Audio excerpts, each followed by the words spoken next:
Michelle Bird, a resilient mother and woman, has lived in Vietnam for 14 years with a special mission to help her son and thousands of children with intellectual disabilities gain independence and integrate into society.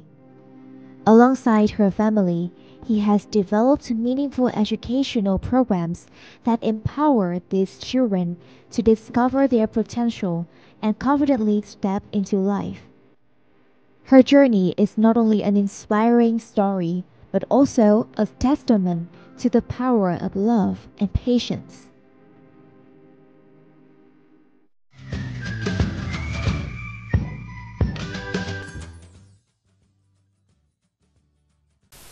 Welcome the audience to station Vietnam, chặng Việt Nam on VTC10, and in today's talk show, we kindly invite all of you to the inspiring story of Michelle Bird, who's come from America, but now she's living in Vietnam, and she has spent more than 14 years working and dedicated her time for the children with disabilities and parents in Vietnam, in our country, to have a better life. So please welcome Michelle to our talk show today.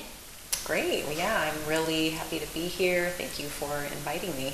So the first question I want to ask you, it is also a common question that I usually ask every guest when they participate in our talk show. What brought you to Vietnam 14 years ago? Sure.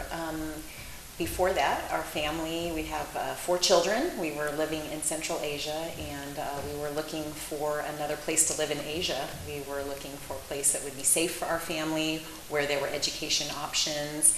And then my husband and I are both educators, so we were looking for a place in Asia where we could teach and just bring something of value.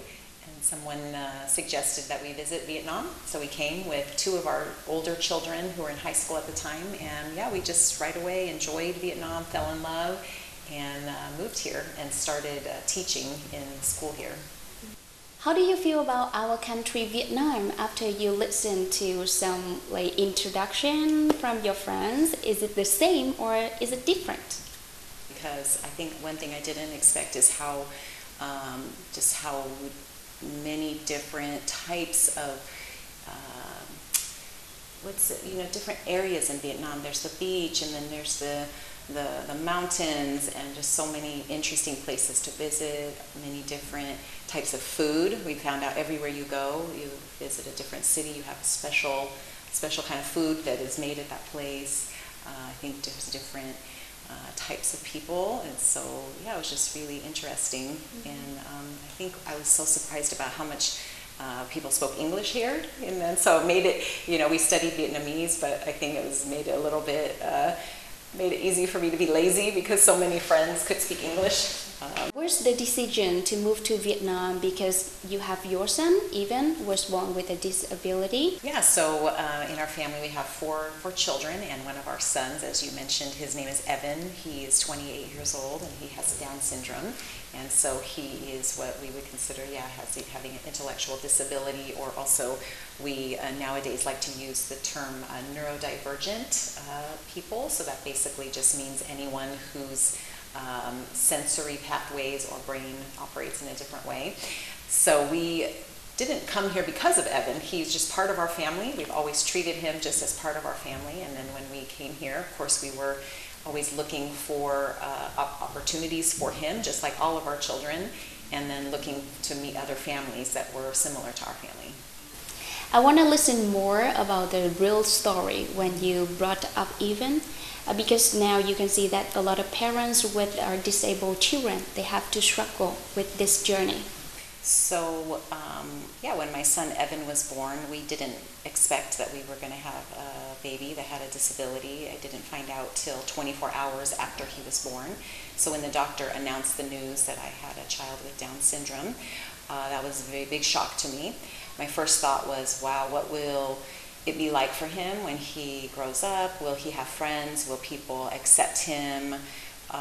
Will he be rejected or left out? So I really kind of worried about that, but honestly we were very blessed that we were in a community of friends and family who right away just they were very encouraging. They accepted Evan, and we as a family just decided that we would treat Evan the same as the rest of our children, and so we would do everything that we could to find education opportunities for him, to make sure his health was good, to just do everything that we could. We encouraged him to have good relationships with his brother and sisters, and then they also helped him a lot with just playing with him and helping him to develop and having normal friendships. So actually Evan grew up, he didn't really see himself as a person with a disability. He never recognized that actually till he was much older. And so we just wanted him to have the same kind of life as his brothers and sisters. So I know that your journey with Imago work was inspired by the real story of your family with their son Evan. So did you ever feel like sad or disadvantaged when your son couldn't develop as normally as other children? Honestly, I feel like it's been one of the biggest blessings of my life, because what I have learned through that and raising Evan is that just that all humans are brought into this world by the one who created them. And so this he was a gift given to me, and he was born into our family, and I always believed all my children were a gift, and so that meant that he also had some talents and abilities and things that he should develop so that he can contribute to this world. And we never expected pity or anything like that. We just really wanted to live just a normal family life together. Besides the thought that the children are the gift, do you have any secret or tips for parents to bringing up a kid with a disability? I mean, I think one thing is just in Vietnam, they love their children so much, and sometimes they're loving them so much, they want to protect them from many things. Sometimes the downside of that is that maybe not easy to let them try new things, let them risk something. So I think that's a really important thing, that parents can let them try something that maybe you don't think they can do. Imago Work is a social enterprise in Vietnam that provides training programs in vocational skills and life skills for young people with intellectual disabilities. Their activities include training in areas such as sewing, handicrafts, and services, helping individuals develop job skills, achieve independence, and integrate into society. Imago Work also partners with businesses to create real job opportunities for these young people, giving them the chance to transform their lives and contribute to the community.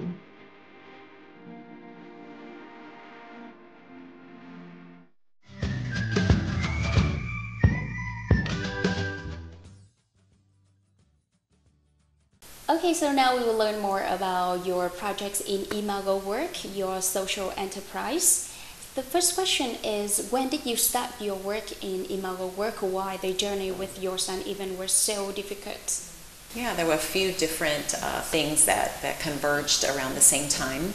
One thing was that my husband, with two of his friends, Julie and Jason Weimer is the founder of Simple Coffee in Bangkok. They all together decided to open up a coffee shop in Vietnam. And really it was more because we love coffee, and we thought it would be really a great adventure, basically, to try to open up a coffee shop here. And then as we were opening up the coffee shop, Evan was finishing his training in the US, and he wanted to go to work.